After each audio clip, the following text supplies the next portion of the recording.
तो दोस्तों, आज की कहानी ऋषि आग के पुत्र श्रुत के बारे में। तो कैसे उसने ईश्वर को पाया, जानते हैं आज की कहानी में। तो चलिए शुरू करते हैं आज की कहानी। ऋषि आग के पुत्र श्रुत ने बालपन में सोच लिया कि उसे ईश्वर से मिलना है। श्रुत ने सुन रखा था कि ईश्वर दूर कहीं रहता है, इसलिए उसने ईश्वर से मिलने के लिए यात्रा की तैयारी शुरू की। उसने गठरी में कुछ खाद्य सामग्री बांधी और पीने के लिए दूध और जल लेकर ईश्वर से मिलने के लिए चल पड़ा। उस वक्त वह मात्र 5 वर्ष का था। अभी वह अपने घर से निकलकर जंगल की पहुंचा ही था कि उसे एक बूढ़ी औरत दिखी जो एक पत्थर पर बैठकर कबूतरों को देख रही थी। श्रुत उस महिला के पास गया और उसके पास ही जाकर बैठ गया।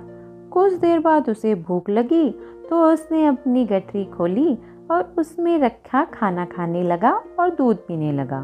महिला श्रुत को ध्यान से देख रही थी। श्रुत को लगा शायद महिला भी भूखी है, इसलिए उसने कुछ खाना उस बूढ़े महिला की तरफ भी बढ़ा दिया। वृद्धा के चेहरे पर खूबसूरत मुस्कान फैल गई। बच्चे को लगा कि मानो उसने इस दुनिया की सबसे हसीन मुस्कान देखी हो। वह उसे फिर से देखना चाहता था।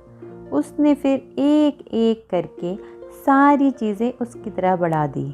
ये सिलसिला दोपहर तक चला। दोपहर में श्रुत थक गया और उठकर वापस घर की ओर चल दिया।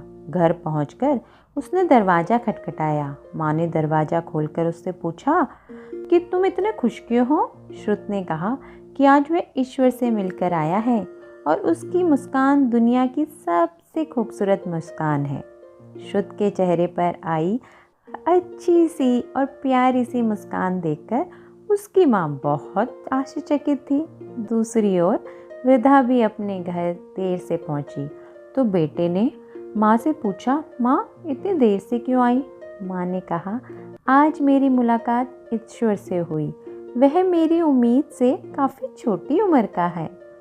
तो आज की कहानी बस इतनी सी, और ऐसी ही कहानियों को सुनने के लिए इस चैनल को लाइक, सब्सक्राइब और शेयर करना ना भूलें और बेल आइकन ज़रूर दबाएं, जिससे कहानियों की नोटिफिकेशन आपको डेली मिलती रहे। और इसी के साथ इंतज़ार कीजिए मेरी अगली कहानी का।